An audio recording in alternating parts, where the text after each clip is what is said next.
Ok, e aí, tudo bom? Boa noite. Sejam bem-vindos a mais uma live aqui do Blender. Só para confirmar, tá tudo normal no áudio, né? Tudo normal, tudo beleza, tudo tranquilo.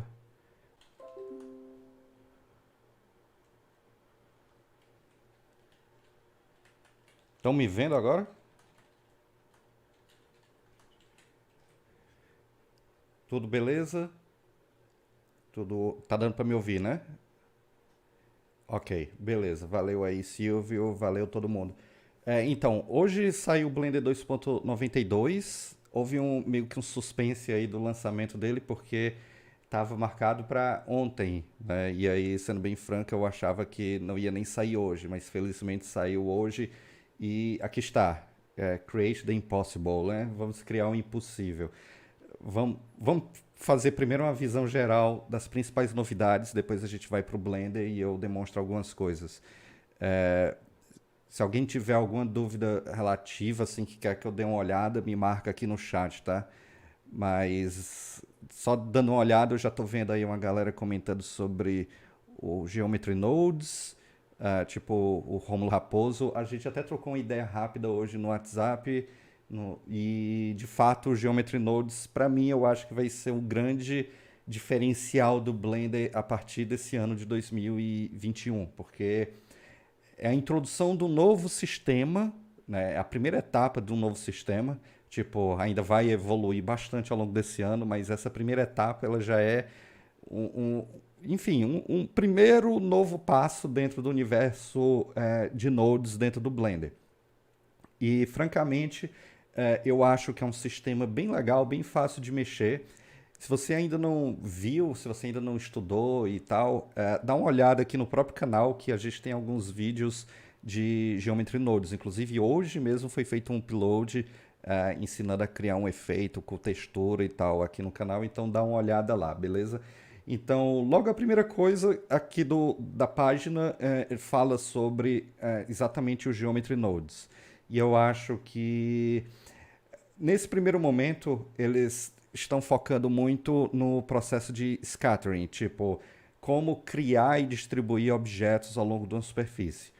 Esse Geometry Nodes ele está sendo feito meio que para, pelo menos inicialmente, para suprir as demandas criativas do Blender Animation Studio. Então, muitas dessas coisas aqui eles já estão utilizando para construir o novo filme deles. Agora deu um branco no nome do filme, mas enfim, o novo filme deles está sendo feito já utilizando o Geometry Nodes. Então, está sendo um sistema que está sendo, ou melhor, que está recebendo feedback diretamente de um estúdio criativo, além do feedback de outras pessoas. Qualquer um pode dar feedback, testar e tal. Inclusive, eu tenho participado bastante do chat e também do DevTalk, que é o fórum dos desenvolvedores. Acho que alguém aí deve conhecer. O Everton, que está aí no chat, ele com certeza conhece.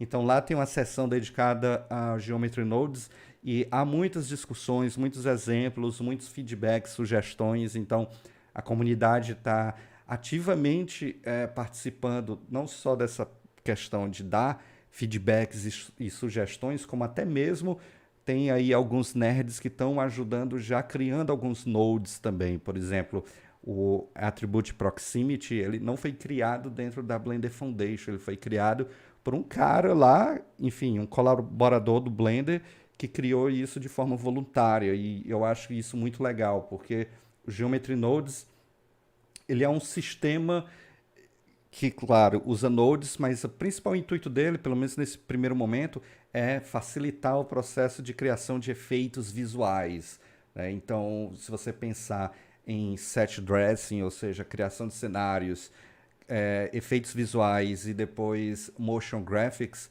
o Geometry Nodes ele vai se mostrar uma verdadeira força. Nesse primeiro lançamento, ainda não, e eu acho que isso é importante frisar. É a primeira versão do sistema, tipo, lógico, eles ainda estão construindo, tem algumas coisas de usabilidade que podem ser melhores e essas coisas melhores, elas já estão entrando aos poucos no Blender 2.93.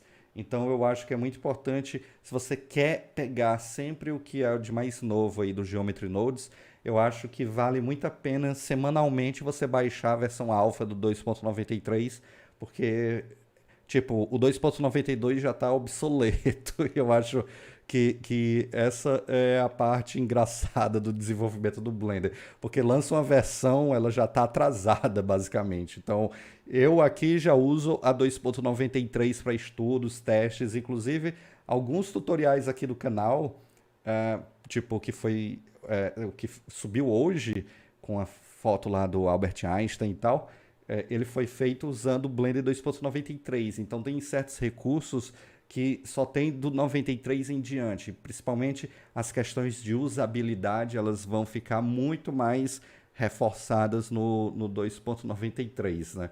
Então, se você olhar esses exemplos, você já vê aquelas coisas típicas de motion graphics, tipo bolinhas, né? Isso aqui eu acho que é a coisa mais comum do universo do motion. Então, por exemplo, esse cenário aqui já está sendo um teste para a criação do filme. A galera já fez utilizando o Geometry Nodes, o que é ótimo. Então, o manual, eu não acho que ele faz um bom trabalho em ensinar o que é o Geometry Nodes e ainda há poucos tutoriais na internet. Eu diria que a Academia Criativa, aqui a gente no canal, é dos que tem mais conteúdos focados em Geometry Nodes de uma forma didática, ou seja, de ensinar bem do zero mesmo o que é que a coisa faz. Então, se você quer aprender, dá uma olhada nos vídeos, a gente tem uma playlist só de Geometry Nodes, tá? Então, muitas novidades relativas a Sculpt.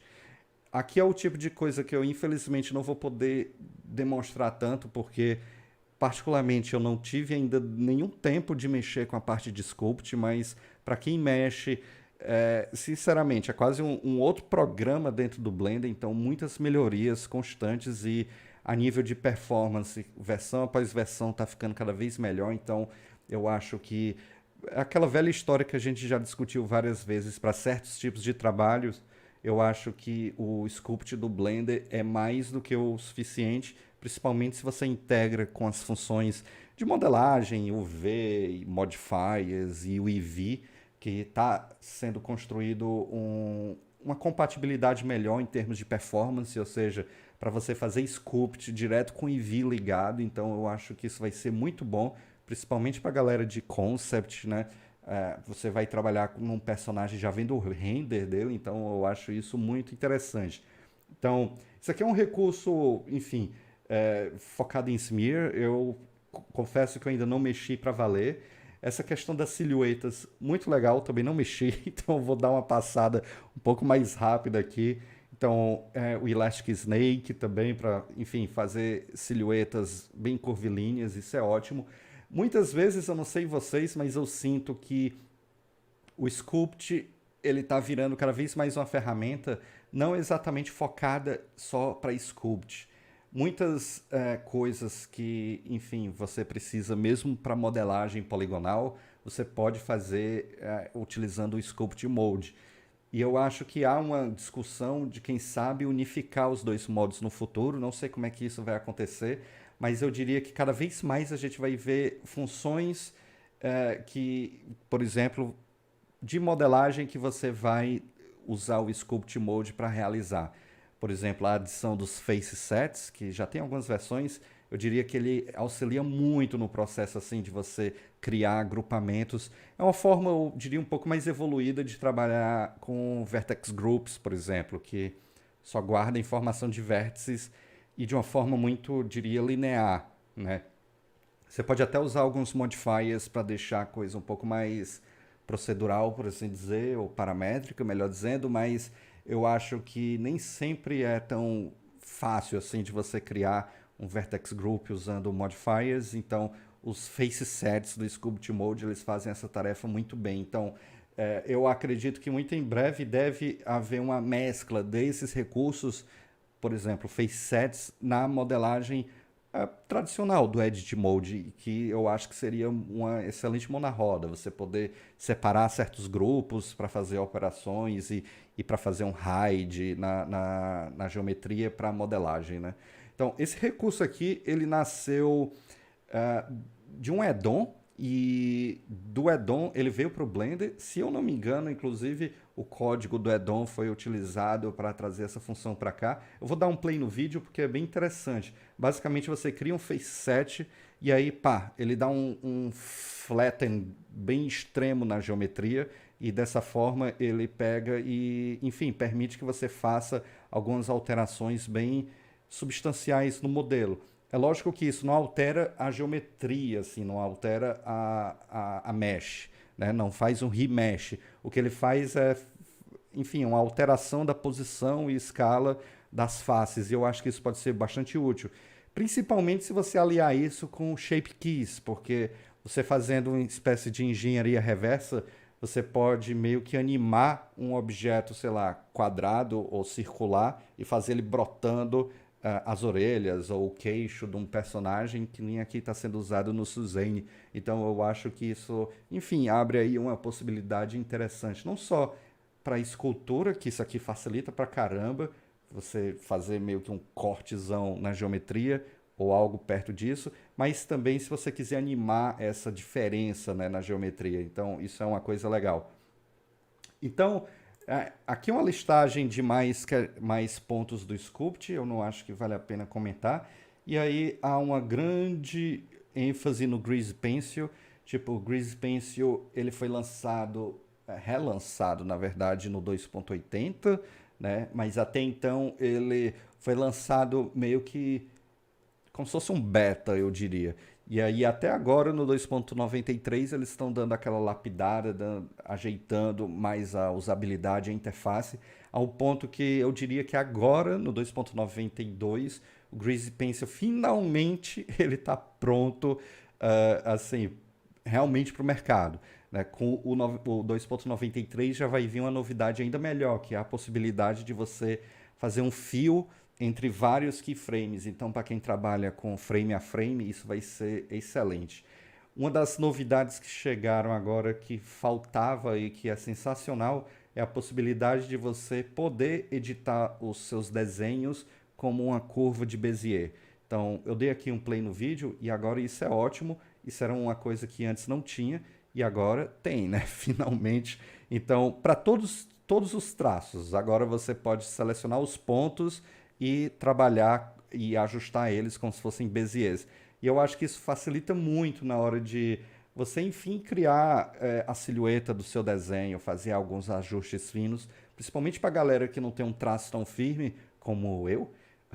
O fato de você poder trabalhar com Bezier ajuda demais, né? Então, aqui tem um recurso bem legal também, que é você pode trazer uma sequência de imagens que você tenha desenhado no papel ou, sei lá, em alguma outra coisa, e aí o Grease Pencil agora ele faz uma sequência animada desses desenhos que você tiver feito. Ou seja, ele pega a sequência de imagens e transforma numa animação do Grease Pencil, né? Então isso é muito bom, principalmente para quem gosta de rascunhar no papel ou fazer qualquer outra coisa, ou se você tem o rascunho feito em outro programa, você pode trazer para cá e aí o Grease Pencil ele reconhece todos os traços, né? No caso, ele faz um tracing desses traços. É parecido com aquele processo do Illustrator, que agora esqueci o nome, deu um branco aí, mas é aquele processo de você meio que rasterizar uma foto, ou um desenho, ou sei lá o quê. Então, há algumas questões de melhorias na interpolação, que, enfim, é um pouco mais complicado de explicar, eu diria, mas há muitas outras coisas aqui relativas ao Grease Pencil, certo? É uma parte do Blender que tem recebido muita atenção ao longo dos lançamentos. No 2.93 já vai vir mais novidades e assim a gente espera que melhore cada vez mais, né? Então a gente pode utilizar o Grease Pencil como uma alternativa ao After Effects, por exemplo, para animação de personagens ou mesmo outros programas. Enfim, é interessante ter mais uma opção no mercado, principalmente sendo uma opção gratuita, né? Então, essa aqui é uma novidade muito pequena, mas eu acho que é bastante significativa, que é a possibilidade de agora você basicamente desenhar o posicionamento das primitivas quando você vai blocar a sua cena, Você pode agora fazer uma espécie de auto-snap muito mais fácil na hora de blocar cenas. Eu acho isso muito bom, principalmente quando você está ali trabalhando com concept art ou arquitetura, coisas assim.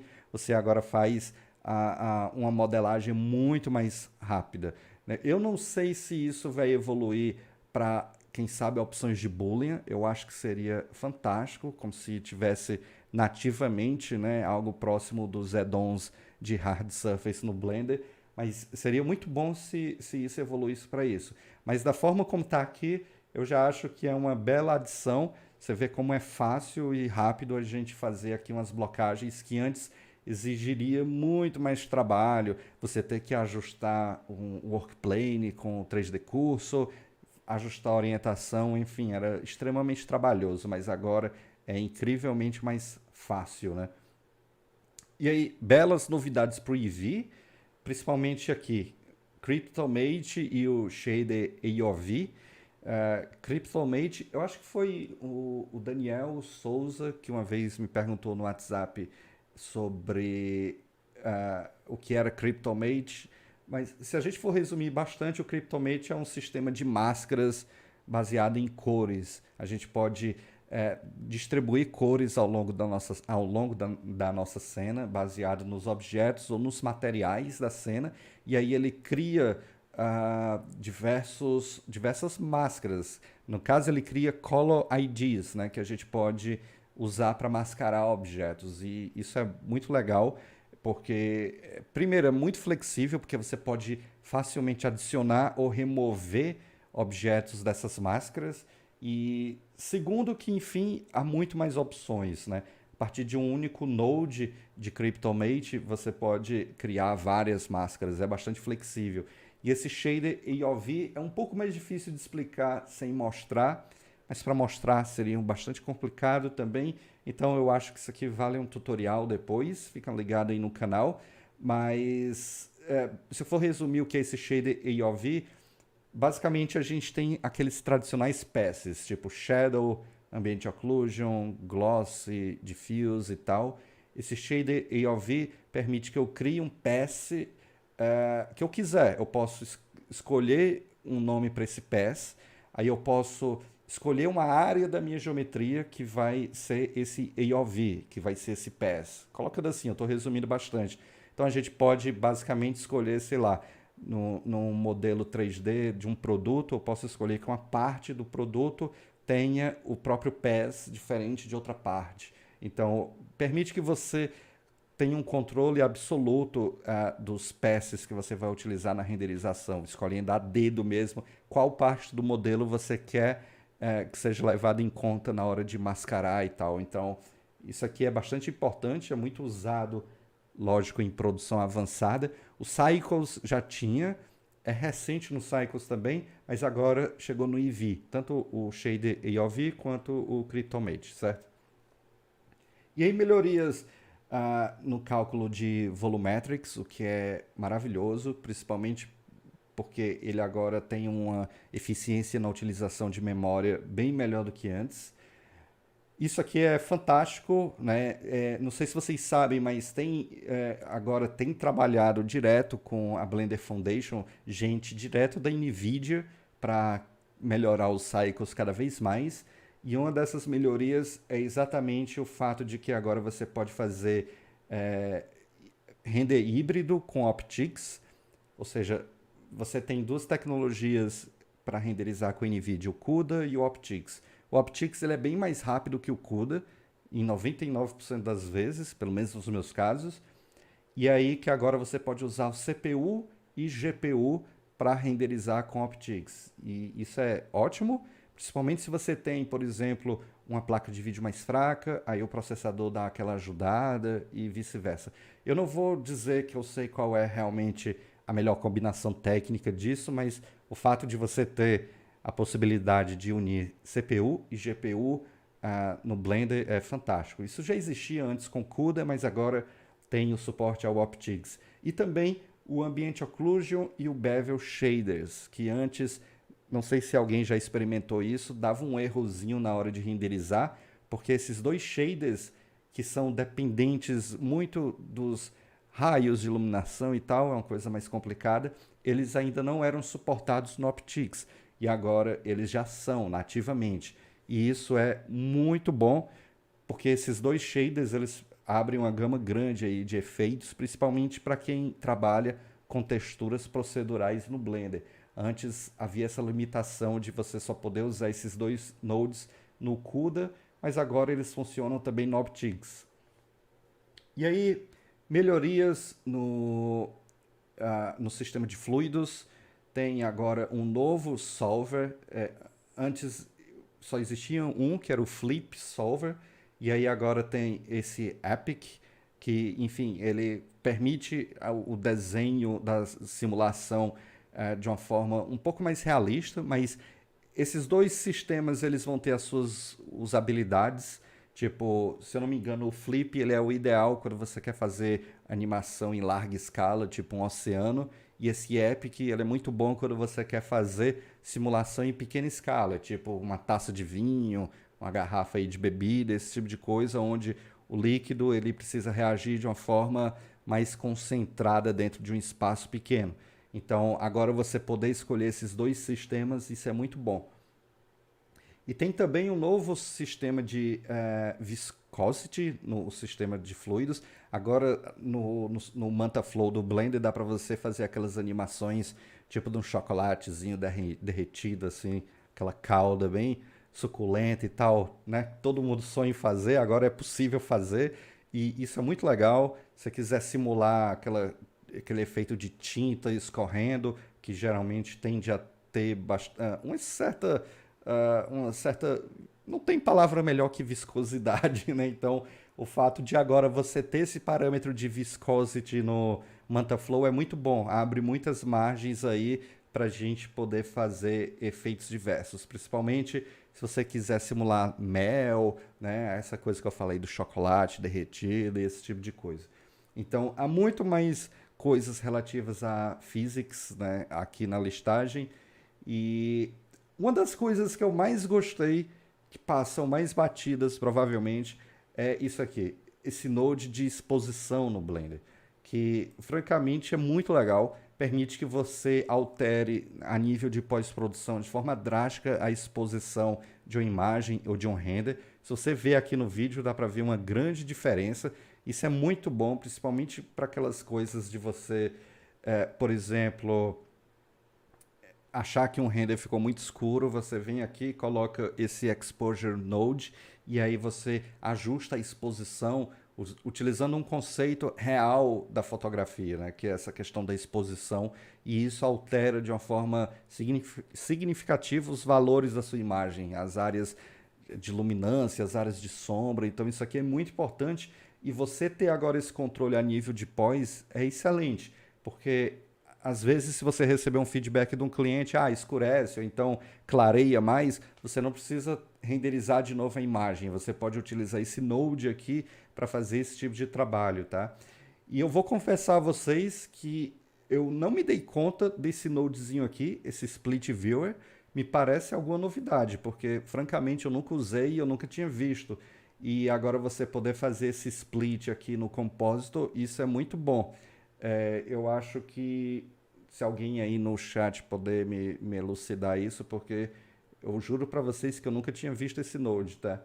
Mas enfim, pode ser só ignorância minha mesmo, mas era algo que eu sempre quis ter, que é exatamente essa possibilidade de fazer testes, né? Ou você testar enfim, fazer diferentes nodes e testar qual fica melhor e tal. Isso para mim é uma boa novidade. Então, o Everton está dizendo que sempre teve, então eu que nunca, enfim, foi um vacilo meu. Então, bom saber que sempre teve, tá? Mas é a primeira vez que eu estou vendo ele em ação, então, ótimo. Valeu aí, sempre aprendendo. Então, houve também melhorias na parte de animação, nenhum demo disponível. Vou dizer para vocês que a galera lá da Blender Foundation pediu algumas demonstrações e tal, e eu até pensei em contribuir num projeto de um samurai que eu estou fazendo, principalmente porque ali é altamente shader procedural, então os shaders de bevel e de ambient occlusion seriam excelentes, né? Só que eu não tive tempo para isso. Então, isso é uma coisa legal. Quem quiser contribuir, manda para eles, que às vezes eles escolhem aí o seu trabalho para, enfim, participar da cadeia aqui de lançamento, né? Então, muita coisa legal nesse novo Blender. É, o grande foco é o Geometry Nodes. E aí eu acho que agora a gente pode vir aqui para o Blender para fazer umas demonstrações, tá? Então, ah, se tem alguma novidade sobre tracking, e sim, eu vi que houve algumas novidades sobre tracking, mas se eu não me engano, no 2.93 vai vir uma grande novidade em termos de performance, praticamente transformando o tracking quase assim real time. Eu não sei se já veio nesse 92 ou vai vir no 2.93. Se alguém souber aí, me dá um toque, tá?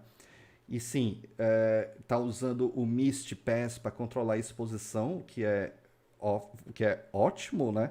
Para quem não sabe, o Mist Pass é aquele pass que permite você criar meio que um gradiente, assim, como se fosse um Z-Depth, a partir da câmera até uma certa distância. E aí ele está usando isso para controlar a exposição aqui da imagem.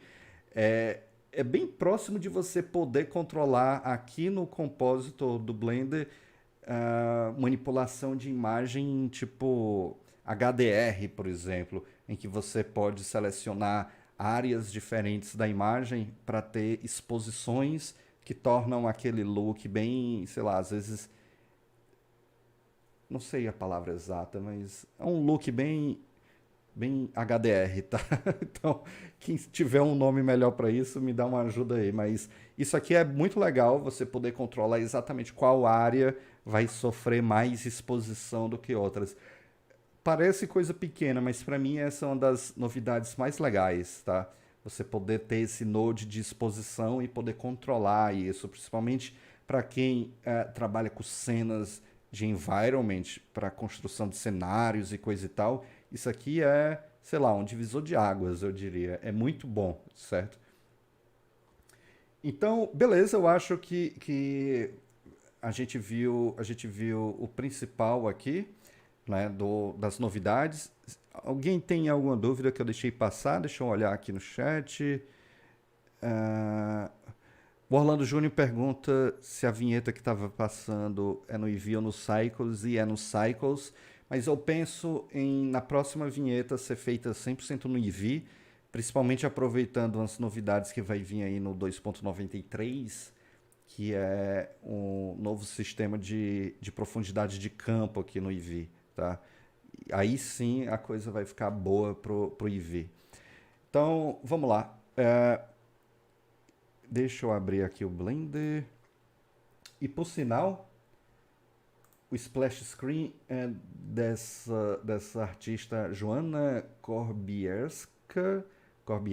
Ela é polonesa e o trabalho dela é muito bom.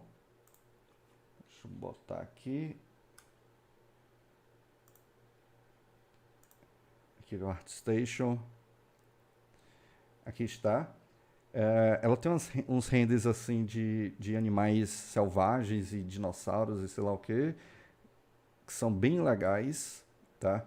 E eu acho muito bacana, e isso eu até falei para alguma galera hoje, como ela deixa, tipo, provavelmente um dos primeiros renders dela aqui, que é bem assim, não desmerecendo, claro, mas é bem abaixo, bem aquém dos renders mais recentes. Então, eu acho isso uma bela motivação, assim, para quem hoje não é tão satisfeito com seus renders, persista, né? Não desista, isso soa clichê, mas a ideia é, se você continuar, é lógico que você vai estar evoluindo, ninguém vai estar piorando ao longo do tempo, né? Você sempre vai estar melhorando. Então, isso aqui para mim foi um belo motivador, assim, de como você consegue sair de algo um pouco mais fraco para algo foda e digno de virar a capa do Blender, né? O lançamento do 2.92 imortalizou aqui o trabalho dela e é bem legal utilizando Blender e Cycles e etc. Alguns renders bem realistas. Então, para quem quiser aí seguir, vou colar o link do ArtStation dela, beleza? E a propósito também, para quem quiser dá uma chegada aqui no nosso Discord. Vou copiar aqui e vou colar no chat. Então, todo mundo é bem-vindo, beleza?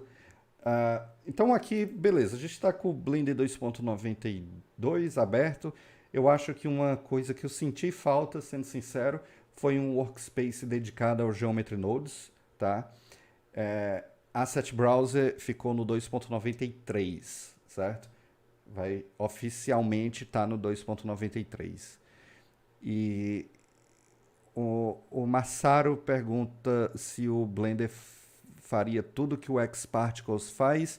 Ainda não, mas em breve vai fazer com o Geometry Nodes e o novo sistema de partículas que ainda vai vir, né? Então, fica ligado, porque isso em breve vai acontecer. O sistema de partículas atual do Blender, ele é bem rudimentar, assim, não é ruim, mas ele é simples. Ele é melhor, por exemplo, que o sistema nativo de outros programas, como o Cinema 4D e tal. Eu falo isso porque eu já trabalhei muito com cinema 4D. Hoje ainda trabalho quando é necessário, mas 95% do meu tempo é só no Blender. E eu diria que o sistema de partículas aqui do Blender, ele tá mais pro particular do After Effects do que pro Xparticles. Então, ele é mais assim, como se fosse o partícula um pouco melhor dentro do ambiente 3D do que o Xparticles. Só que o Geometry Nodes, ele vai vir, eu espero que ainda esse ano ele vai estar com um novo sistema de partículas, e aí esse novo sistema sim vai ser algo realmente no nível de Xparticles, tá? Então vamos lá. A galera aí dizendo fazer migrar do cinema 4D pro Blender, que é isso. Ó, só para quem não sabe, eu só fazer aqui um breve histórico aqui, peraí.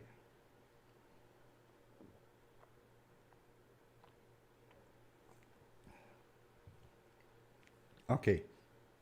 Então, eu comecei meu mundo do 3D com o XSI, Soft Image, que hoje em dia nem existe mais, mas eu desisti na época. Não me desenvolvi bem no programa. Achava que 3D não era para mim. Na época eu era motion só do After Effects, né? E comecei a aprender 3D e, enfim, saía tudo péssimo. Eu era terrível. Larguei um curso que eu fazia. Foi caríssimo, mas mesmo assim eu larguei, justamente porque eu não me achava bom. Aí depois eu conheci o Cinema 4D, depois de algum tempo, e aí aí sim eu comecei a me desenvolver no 3D, ah, por causa daquela pegada motion que, para todo efeito, é um pouco mais fácil, porque às vezes lida com gráfico abstrato, com coisas assim. Enquanto que eu tinha muita dificuldade de modelar, né? De fazer aquela coisa bonitinha e tal.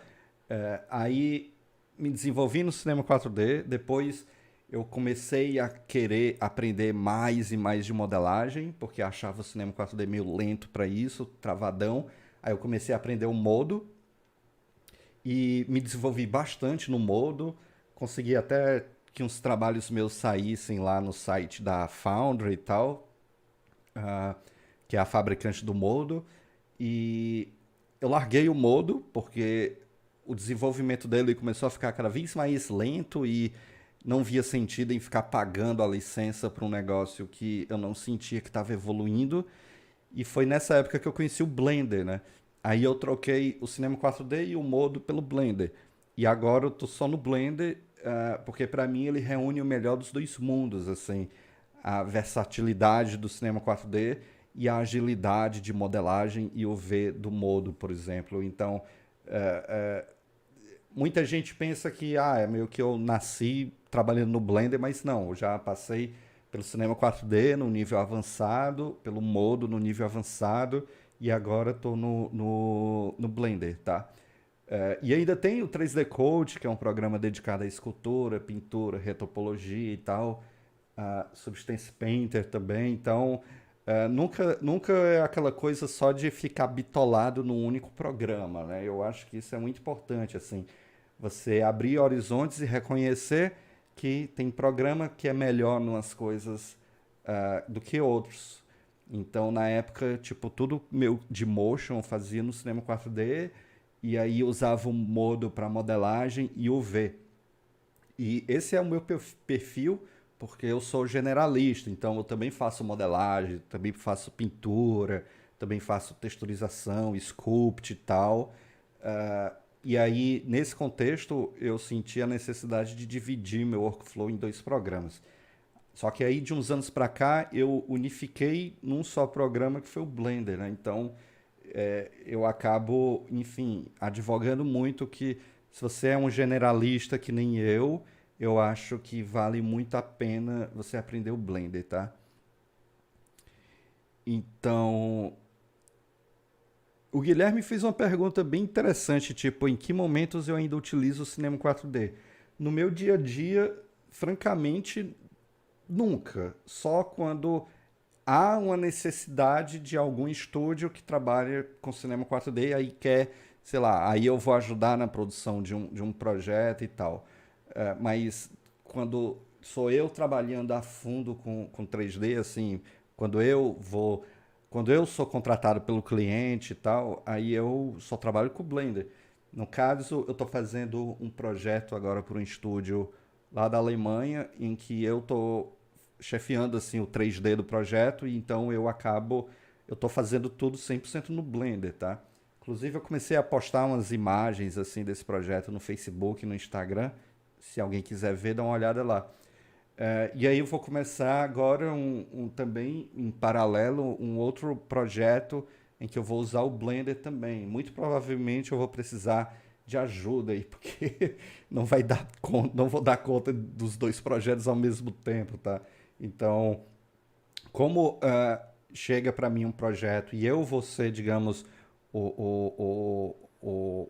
quem decide assim a parte do 3D, por assim dizer, então eu defino a pipeline, né? Qual o programa que vai ser utilizado. Então eu acabo sempre preferindo trabalhar com o Blender, mesmo quando é um trabalho puramente de motion, porque eu consigo me virar muito bem com as ferramentas do Blender para fazer motion. Então, não acho que deve em nada a nenhum outros programas. Principalmente agora com Geometry Nodes, tá? Então, eu acho que isso é muito legal. Ah, ok. A Incidio poderia fazer aí um X-Particles pro Blender, hein? Eu acho que eles estão perdendo dinheiro. Essa é a minha opinião. Então, vamos lá.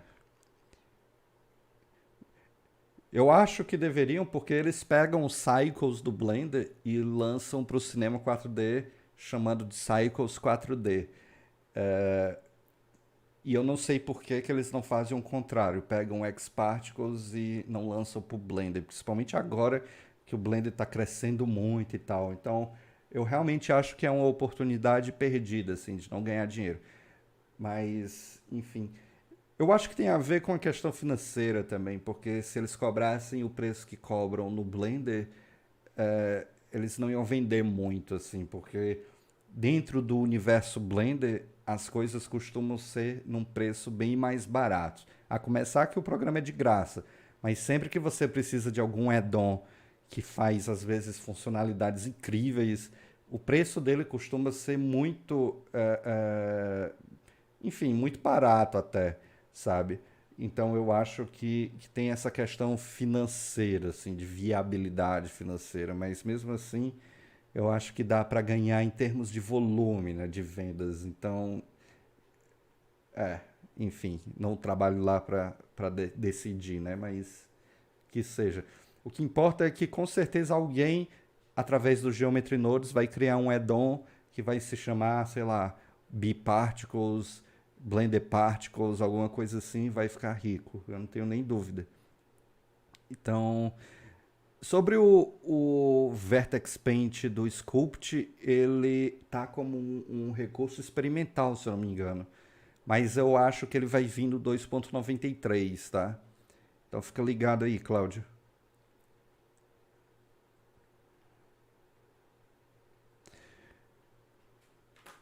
Como eu consigo clientes de fora? Cara, é uma mistura de portfólio com contatos, sendo que hoje em dia eu acho que você ter contatos é o mais importante, eu diria assim. Ser amigo da galera, ser conhecido dos estúdios, de produtores e tal. Então eu acho que isso conta bastante. Então, se você não conhece ainda e quer trabalhar com Geometry Nodes, ele é um editor aqui, tá? Então você tem aqui o Geometry Nodes Editor. Na minha opinião, eles poderiam ter colocado como um workspace aqui, mas nada impede de você criar o seu próprio workspace, tá? Então, basicamente aqui, através desse node, aqui você pode criar uma nova node tree e aí você entra no ambiente do Geometry Nodes. Agora a coisa aqui, enfim, você cria o que quiser, tá? No caso, há muitas opções aqui. Por exemplo, posso trabalhar com o Point Distribute, ele começa a distribuir pontos aqui. Você vê que isso aqui é a forma mais básica de trabalhar. A gente já viu vários tutoriais aqui a respeito disso, né? E aí, se eu quiser transformar esses pontos no objeto, isso aqui são como se fossem partículas. Eu vou colocar um outro objeto aqui, tipo um icosphere. E aí, eu venho aqui e coloco point instance. E aí eu escolho a instância, que é o icosphere, e ele é clonado aqui ao longo daquelas partículas. Ficou muito grande o tamanho, então vou diminuir aqui o icosphere e vou dar um apply scale. Então, veja só. Uma das coisas que eu acho legal aqui é que esse point distribute ele tem esse modo Poisson disk, que ele permite que você distribua os objetos e eles se esforçam ao máximo para manter uma distância mínima entre eles, para evitar atravessamento. Então, isso aqui é muito legal para criar gotinhas, por exemplo. A gente tem até um tutorial aqui no canal explicando como é que faz. Então, muito em breve esse sistema aqui ele vai estar ainda mais evoluído, né? Então, a partir disso, pode criar várias coisas aqui.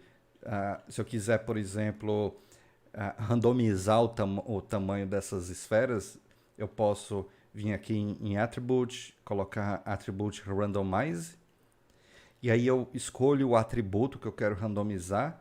No caso, uma das coisas do 2.93 é que quando você clicar aqui em atributo, vai aparecer uma janela com a lista dos atributos nativos da geometria e também os que você pode criar, tá? Então, você não vai precisar sempre digitar, como é o caso agora. Então, se eu digitar aqui Scale, ele começa a randomizar a escala dos objetos. Então, veja só como é fácil, né? Ele randomiza aqui o mínimo de 0 e o máximo de 1. E aí, facilmente, você criou aquela coisa bem, sei lá, efeitos visuais da forma mais tosca possível, né? Há várias formas de você randomizar coisas.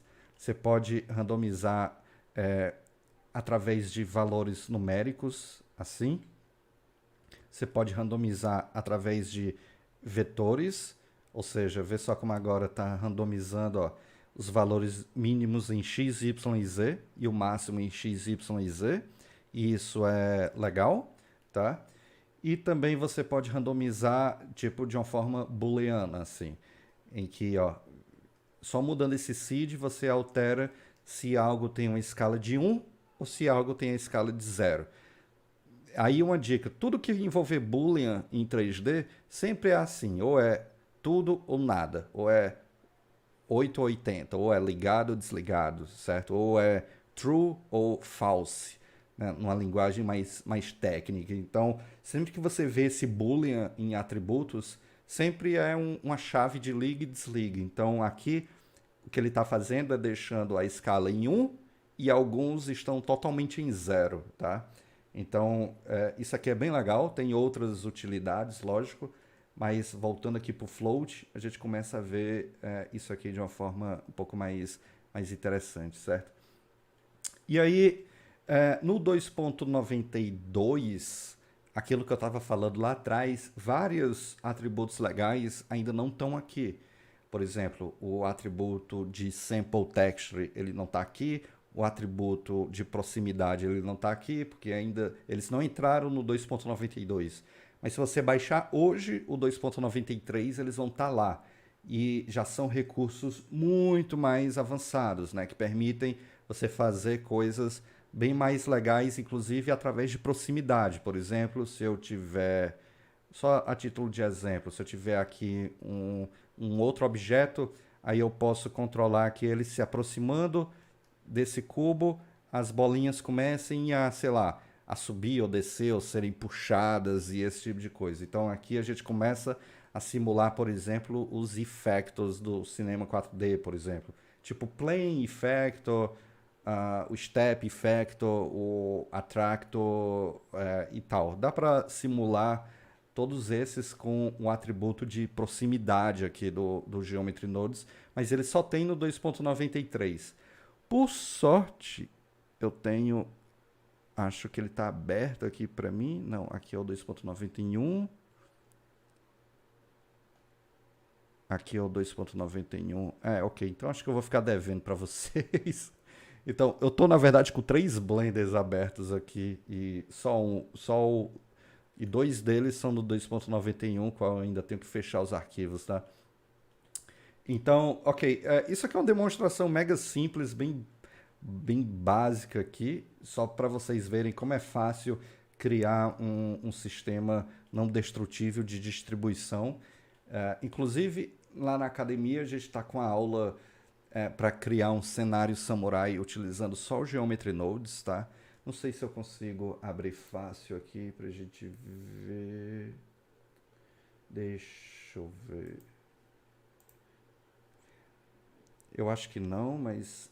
ok. Aqui... Ó, eu acho que essa cena aqui, ela tá quebrada, mas... Ou não. Deixa eu remontar aqui. É porque, como foi criado numa outra versão do Blender, aí nessa aqui, alguns nodes ficaram faltando.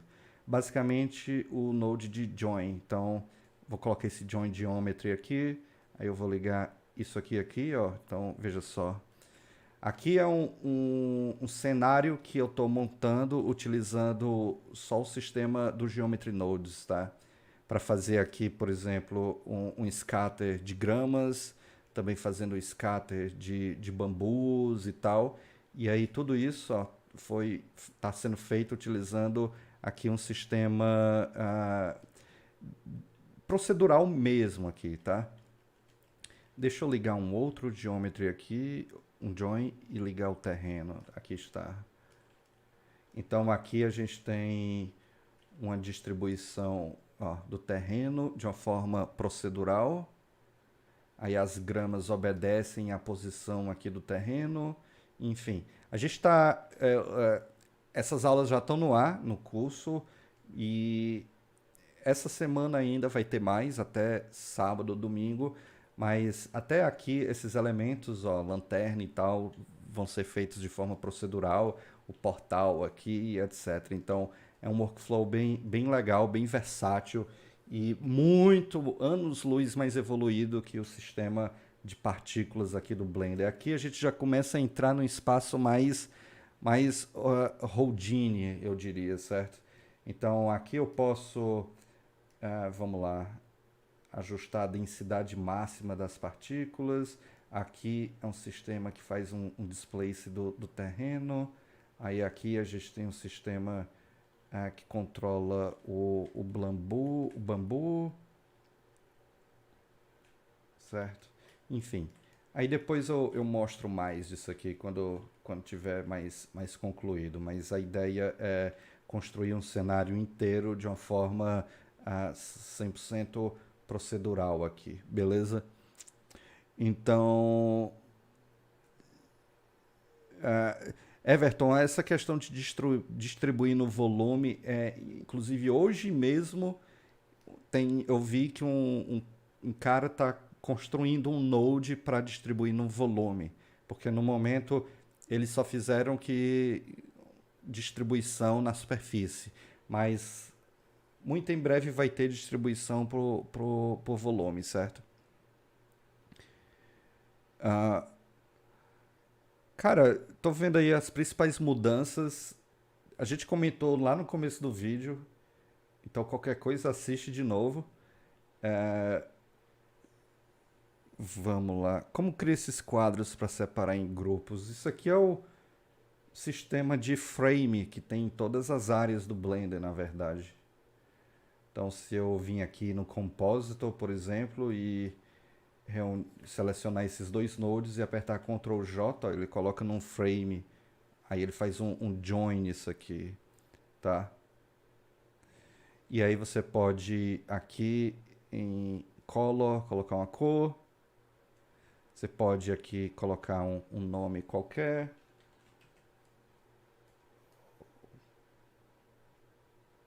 Ah, não. Aqui a gente coloca o nome Live e aqui está. Então, qualquer node que eu colocar aqui, por exemplo, eu posso jogar dentro aqui e aí ele está como parte do grupo, ó. E aí ele se organiza assim. Isso funciona no Geometry Nodes, no Compositor e no Shader, tá? Aí se eu quiser que esse node não faça mais parte, eu faço um Alt P, que é o atalho de Unparent, né, na modelagem. Aí é a mesma coisa aqui. Se eu quiser que esse node seja um outro frame, é só o Ctrl J, e aí agora ele é um outro frame. Eu acho isso muito bom para organizar visualmente aqui os nossos nodes, né? Ajuda bastante. Principalmente quando você abre um projeto desse depois de meses, você vê esses nomes aqui, as cores, ajuda a relembrar exatamente o que é que você fez, certo? Então, vamos demonstrar aquele esquema aqui. Vamos lá, vou colocar aqui, ó. Veja que agora a gente tem essa ferramenta de adicionar primitivas, aí surge esse pequeno gráfico aqui, o qual agora a gente pode começar a desenhar as primitivas assim, ó. Isso é muito bom, inclusive esse novo gráfico aqui, esse novo, sei lá, esse sistema aqui, ele reconhece exatamente a normal dos objetos, ó. E aí agora eu posso posicionar assim, ó. Isso é muito legal. Então vou colocar agora um cilindro, segurando Shift, ele mantém a proporção. Ok, vou fazer um outro aqui, por exemplo. Aí vê só, olha só o quão preciso é. Eu estou arrastando meu mouse bem de leve aqui e vê só como esse gridzinho ele vai se rotacionando, né? Ou seja, a gente consegue colocar objetos, eu diria, em qualquer orientação que a gente quiser, com a precisão. Na verdade, eu não sabia que era tão preciso assim. É a primeira vez que eu estou usando, tá? Então isso aqui é legal. Poderia passar o dia todo só mexendo o mouse assim, só para ver essa rotaçãozinha aqui acontecendo, tá? Vamos botar uma coisa aqui, ó. Ficou bem legal.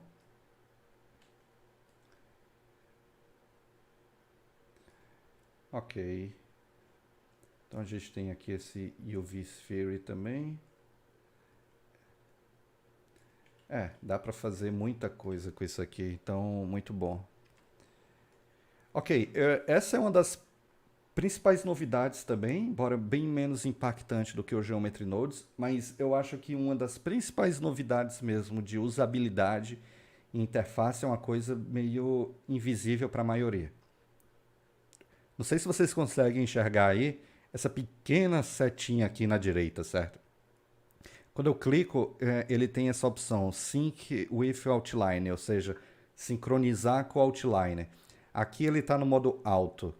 Eu vou colocar em Always, só para a gente ver exatamente o que isso faz. Então vamos lá. Eu vou clicar aqui para a gente ver as nossas configurações de render. E aí quando eu clico no objeto aqui no Outliner, até agora nada aconteceu, mas se eu clico nesse pequeno ícone aqui, que é o ícone do objeto, assim, dos controles do objeto, vejam como ele saiu das configurações de render e veio para as configurações do objeto. Vou clicar de novo aqui, ó, e ver como ele mudou, certo? Ao mesmo tempo, se eu clicar nesse ícone aqui verde, que é o ícone, digamos, da mesh, Veja só como ele muda agora e acessa as funções de Vertex Group, de Shape Keys e por aí vai. Isso aqui é fantástico, principalmente porque torna a navegação aqui bem mais rápida. Se eu quiser abrir aqui, vamos colocar um material. Vou colocar um material qualquer. E eu vou colocar também um modifier, tá? Então vou colocar um Subdivision Surface. Então vou voltar aqui para a configuração de render. E aí vamos lá. Clico aqui para ir para o objeto. Clico aqui para vir para a configuração da mesh. E aí eu posso abrir aqui a configuração da mesh. Clicar aqui para vir para o material. Da mesma forma eu clico aqui e ele vem para o modifier. Isso antes não existia. Antes ele ficava fixo aqui. No que quer que aconteça, no que quer que você estivesse trabalhando. E aí você basicamente tinha que manualmente ficar sempre mudando aqui para acessar as configurações da mesh, do modifier e etc e tal. Só que agora existe essa opção de sincronizar com o Outliner. E é isso que esse menuzinho faz. Você pode escolher entre sempre sincronizar ou nunca sincronizar. E aí veja que independente de onde você aperta, ele nunca muda aqui a janela, certo? Então, eu estou clicando nos modifiers, ó, ele não muda. Estou clicando no material, ele não muda. Clicando aqui na mesh, ele não muda. Então, fica estático, né? E se eu preferir, eu coloco always. E agora, ó, ele sempre muda para onde eu quiser trabalhar, baseado aqui nos modifiers, né? Então, essa é uma pequena coisa que foi adicionada, mas que eu acho incrivelmente prática e que facilita muito, né, o nosso dia a dia. Uma das coisas que foi adicionada foi a possibilidade de você copiar um modifier facilmente para outros objetos. Antes você tinha que fazer, por exemplo, um link de modifiers. Essa opção que tem aqui, eu não acho que ela é a mais interessante, sendo bem sincero. Então, por exemplo, a gente tem esse objeto aqui com Subdivision Surface. Aí vamos supor que eu quero esse outro objeto como um Subdivision Surface. Então, com esse mesmo Subdivision Surface, no caso. Então, eu seleciono esse cubo, seleciono esse objeto que já tem o Subdivision Surface. Aí eu venho aqui e vou em Copy to Selected. Aí agora o outro objeto fica com Subdivision Surface também. Então, eu posso fazer isso em todos os objetos, né? Seleciono todos, seleciono um que tem aqui, aí eu venho em Copy to Selected. Aí veja só que tudo recebe o modifier também. Isso aqui, tipo, eu acho ok, mas eu acho que é uma forma melhor de trabalhar. Então, uma dica aí interessante para quem não conhece é ativar o add-on que já vem no Blender, que é o Copy Attributes, tá? Então, quando você tem esse Copy Attributes ativado, basicamente o que é que ele faz? Vamos lá, eu vou colocar um cubo aqui com um Subdivision Surface. E aí, vamos supor que eu quero colocar esse Subdivision Surface nesse outro cubo aqui. Então, basta eu selecionar esse cubo, seleciono esse outro aqui. E aí, se eu apertar Ctrl C, veja só que ele abre um menu bem interessante. Permite que a gente copie Location, Rotation, Scale e várias outras coisas. E aí lá mais embaixo, veja só, a gente tem Copy Modifiers e também até a opção de Copy Selected Modifiers, ou seja, a gente pode escolher exatamente qual modifier copiar. Então, se essa esfera aqui tem, por exemplo, um wireframe, ó, e aí eu seleciono o cubo, seleciono esse outro cubo, que na verdade é uma esfera, aí Ctrl C. Aí eu posso vir em Copy Selected Modifiers e agora eu posso escolher exatamente qual modifier eu quero copiar, né? Vou copiar só o wireframe, por exemplo. Vou dar OK e aí veja só. Ele copia o wireframe sem copiar o Subdivision Surface. E eu acho isso muito mais prático, tá? E inclusive serve para vários objetos ao mesmo tempo. Se eu duplicar essa galera, enfim, se eu tiver vários objetos, eu seleciono todos eles, seleciono esse aqui, Ctrl C, Copy Selected Modifiers, vamos copiar só o wireframe, vou dar OK, e aí veja só, todo mundo já recebe o modifier em questão. E aí se eu quiser, depois eu copio só o Subdivision Surface. Aí vou dar um OK. Tem que esperar um pouquinho, porque enfim, aí ele aplica um subdivision em vários objetos, ó, e aqui está, beleza? Isso funciona até com collections também, tá? Então, você pode clicar aqui, Select Objects numa collection e aí fazer essas operações. Então, é muito bom. Para quem não conhece, eu recomendo demais ativar esse Copy Attributes, tá? Eu acho que ele agiliza muito o workflow, não só para modifiers, mas também para constraints, isso é muito importante.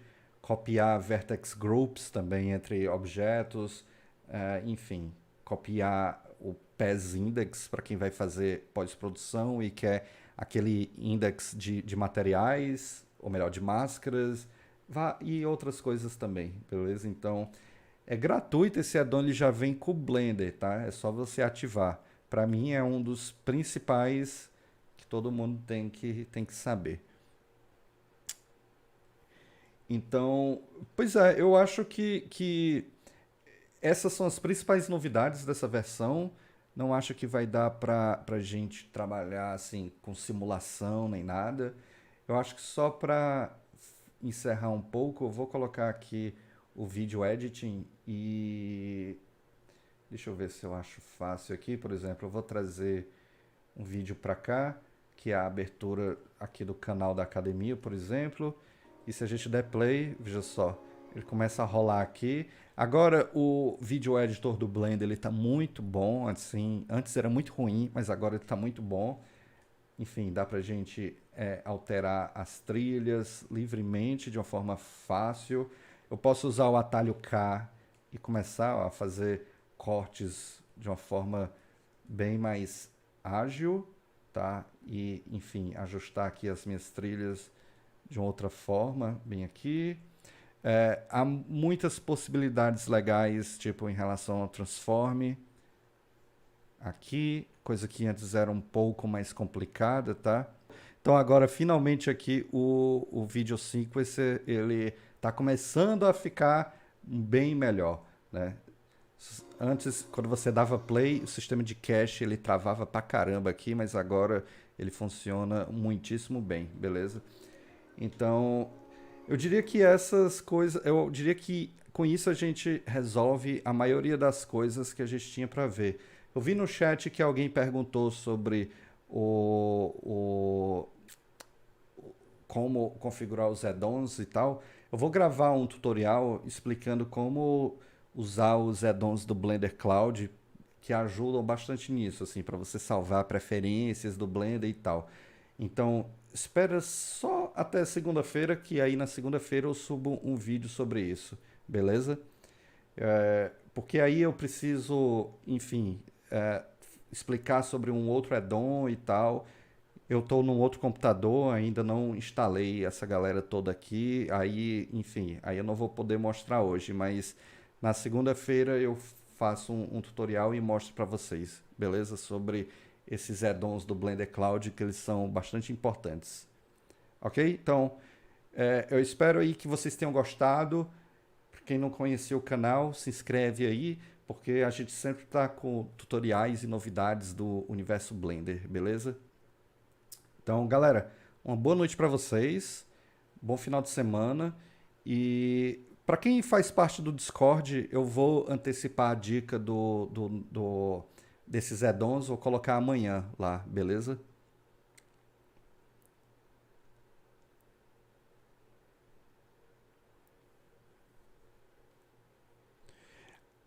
Silvio, essa tua dúvida é um pouco mais complicada por hora. Eu depois explico como é que a gente pode fazer, beleza? Mas não é tão difícil assim. Assim, para explicar agora seria, mas o processo em si não é difícil, beleza? Mas vamos lá, só para não deixar assim, porque é bem fácil. Basicamente, aqui, vamos lá, se eu quiser, vou colocar esse node de transform aqui, só para exemplificar. Então, se eu puxar desse espaçozinho vazio para qualquer uma dessas entradas, vou colocar tipo scale aqui. Veja que no modifier essas opções elas ficaram visíveis, ó. E aí agora eu posso ajustar diretamente aqui nos modifiers. E isso vale para tudo. Eu posso colocar um rotation, posso colocar um translation também. Eu posso até agora fechar o Geometry Nodes e aí tudo eu acesso diretamente aqui como se fosse um modifier, tá? Então veja só. Então isso aqui vai permitir que quando a galera criar aqueles efeitos bem complexos com Geometry Nodes, eles compartilhem como se fosse um modifier, tá? E aí você pode facilmente fazer aí coisas sem precisar entrar nos nodes, certo? Posso até fechar isso aqui, vou colocar, sei lá, timeline de volta. E aí é só eu entrar aqui no sistema de modifiers, ó, que vai estar aqui, certo?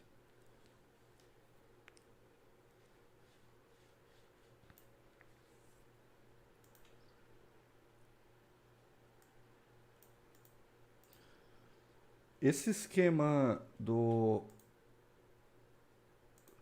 esse esquema do attribute randomize, aí depende, não sei, você está trabalhando com attribute randomize, depende muito do tipo de randomização que você está fazendo. Aqui, se você quer ter mais controle do x, y e z, muda para vector, tá? Aí você tem os valores em x, y e z, o mínimo e o máximo. Então, assim você pode evitar, por exemplo, essa coisa desproporcional, tá? Eu acredito que seja isso. Mas se não for, posta lá no Discord que aí a gente vê amanhã. Beleza? Pois galera, é isso aí. Boa noite para vocês. Espero que tenham gostado e até a próxima, hein? Valeu, um abraço, boa noite. Quem tiver mais alguma dúvida, posta no Discord que amanhã eu vejo lá e aí a gente vai respondendo.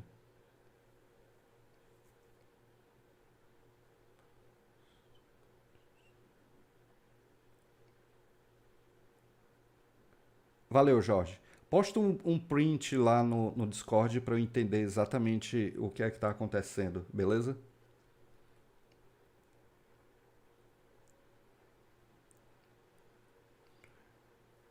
Valeu, galera. Valeu, Jorge, Eduardo, Massaro, José Eduardo, Guilherme, Silvio, Paulo, Alexa e Ângelo, André Luiz, Daniel, Wellington, Guilherme, Metal Gear, bom jogo. O Everton, Clockfire, um nome impronunciável aqui. E quem mais participou que eu não falei, valeu. Uma boa noite aí para todo mundo, beleza? Um abraço.